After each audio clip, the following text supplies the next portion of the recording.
If you had one thing to say to Erin before you guys are about to get married, like right now, if you could tell her something, what would you tell her? You can think about it. It's okay. Ooh.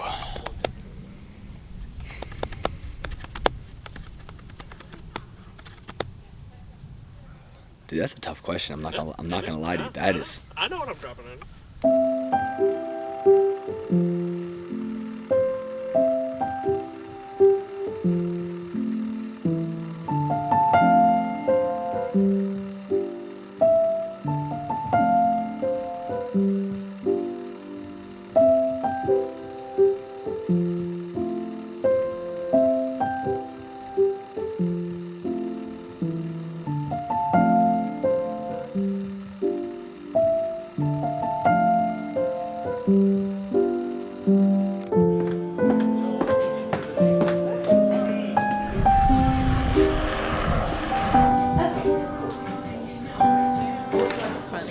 We actually met in an elevator at college.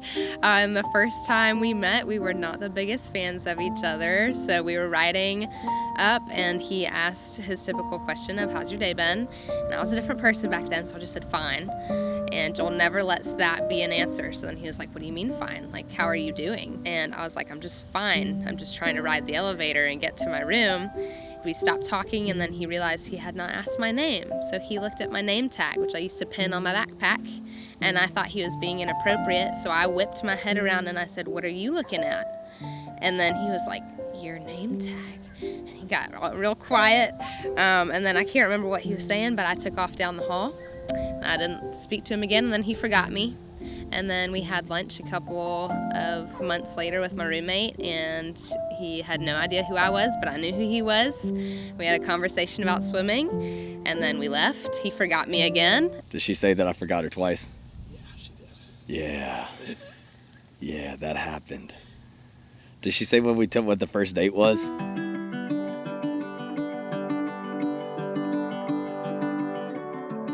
All right, our first date. So I had to go in and be like, hey. Want to go get some donuts? I was like, sure, I love donuts. And if you know Joel, you know that man loves to eat. And so we get in the car, he has one hand on the wheel, and we're all quiet, and then he looks at me, he's like, hey, I need to tell you something. And I was like, yes. And then he was like, you know, I like you, and I think you like me too. And I just blush, and I kind of turn away.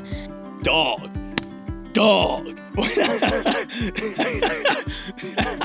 And he was sitting over there and he did the whole yes. He was so excited. And then we get to donuts and he looks at me and he does the typical Joel fashion, and he looks at them and he's like, I want a dozen. And then he's like, I want to see how many you can eat. And found out later that he was kind of judging my character based off of how much I could eat. And you know what? We took those dozen donuts home and we did some good damage. But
There's an old phrase women choose a man in hopes that he will become somebody.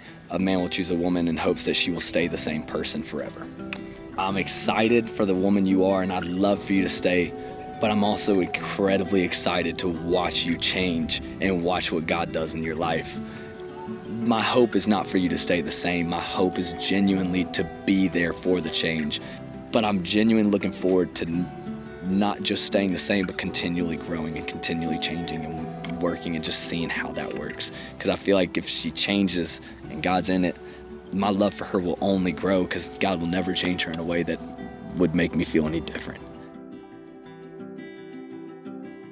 At the end of this day, this is what I truly want you to know. Your joy is my favorite part about you, because it spreads to everyone in the room. When I came into your house in Huntsville, I fell in love with not only you, but your whole family. You make me feel not only like the most special woman in the room, but the only woman in the room. I love how you love me. I love how you challenge me in every aspect of life, sometimes even in my patience. You make me a better woman, a better Christian, and when I am with you, I am the best version of myself. I won't promise you perfection, but I will promise to give you all of me today, tomorrow, and every day for the rest of our lives together. Thank you for officially making me the luckiest girl in the world. Give me a minute. Top that, Joel Powell.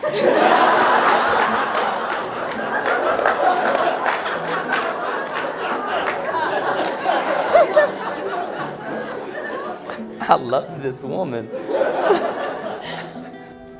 Because of you, I can vow to take the blows, to stand in front of the enemy, be the barrier for you and our family, and I can vow to cherish you and adore you at all moments.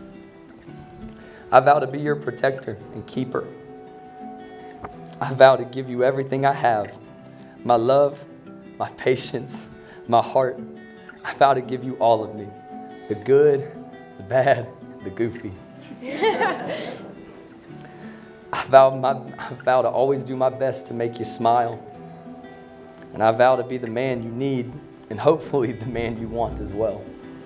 The farther in I go, the closer I will be.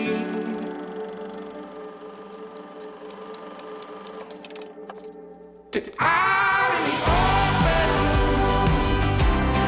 out in the open, out in the open,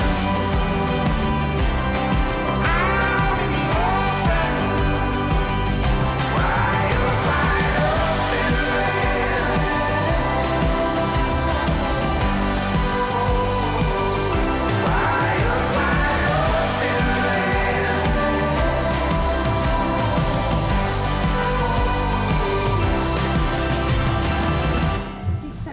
That is a beautiful picture. It is.